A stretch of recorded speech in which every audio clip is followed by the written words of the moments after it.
¡Qué día para los mercados! El 8 de abril de 2026, de verdad, fue una jornada que va a quedar en los libros de historia financiera. Se vio un rally masivo, pero masivo, que se extendió por todo el planeta. Una auténtica explosión de optimismo que, la verdad, tomó a muchos por sorpresa. Pero, a ver, ¿qué fue lo que provocó este movimiento tan drástico? La respuesta está en un solo evento, un punto de inflexión que cambió toda la narrativa económica en cuestión de horas. Para que nos demos una idea de la magnitud, el Nasdaq 100, que es el índice cargado de tecnología, llegó a dispararse un 5%. Un salto enorme, enorme para un solo día. Y ojo, que esto no fue solo cosa de Estados Unidos, ¿eh? El optimismo cruzó el Atlántico. Los mercados europeos, como el DAX alemán, vieron ganancias de casi el 4%, lo que demuestra que el alivio fue de verdad global. Entonces, ¿cuál fue ese catalizador? Bueno, todo se reduce a un avance diplomático clave entre Estados Unidos e Irán, un avance que logró calmar los peores miedos que tenía el mercado. El anuncio fue simple, un alto el fuego, y aunque fuera temporal, de solo 2 semanas, fue la chispa que encendió la mecha de este rally increíble.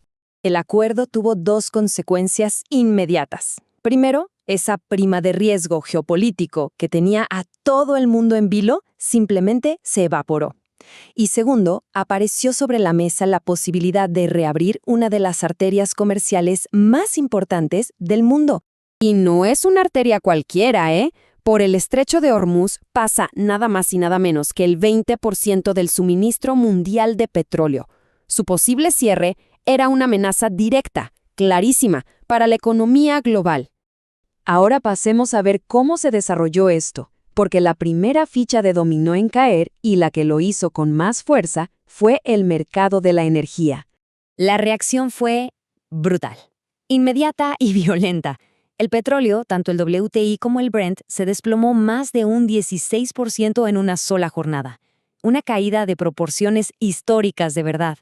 Este movimiento llevó el precio del crudo por debajo de esa barrera psicológica de los $100. Se empezó a mover en la franja de los $92 a $95, un alivio masivo para la economía. Y aquí está la conexión clave.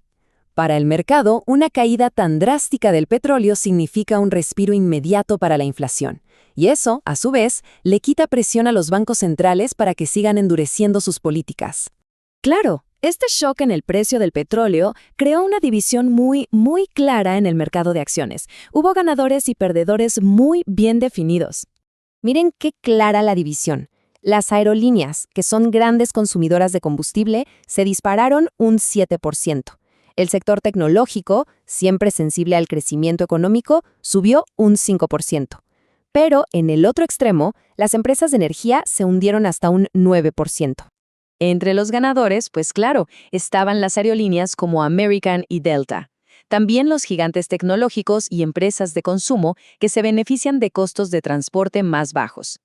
Del lado de los perdedores, ninguna sorpresa. Las grandes petroleras como Exxon, Chevron y Repsol.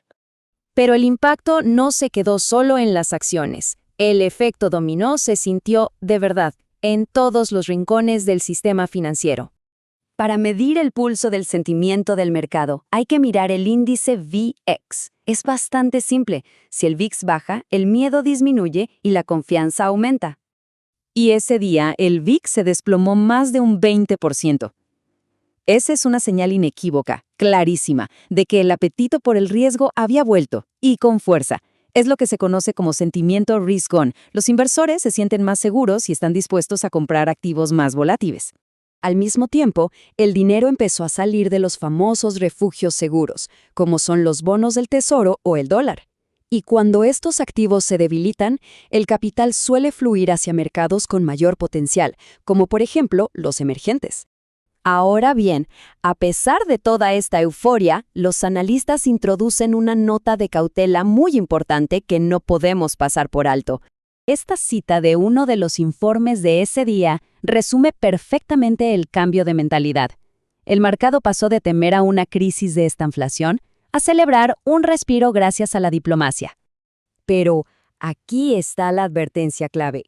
Todo este rally se construyó sobre una base muy frágil, un acuerdo de solo 14 días. Esto significa que el mercado sigue pendiendo de un hilo, totalmente dependiente de cada noticia que salga de esa mesa de negociación. Y eso nos deja con la pregunta final que todo el mundo en el mercado se está haciendo ahora mismo. Con un acuerdo tan corto, ¿lo que vimos fue el comienzo de una nueva tendencia o fue simplemente una tregua temporal en un conflicto mucho más largo?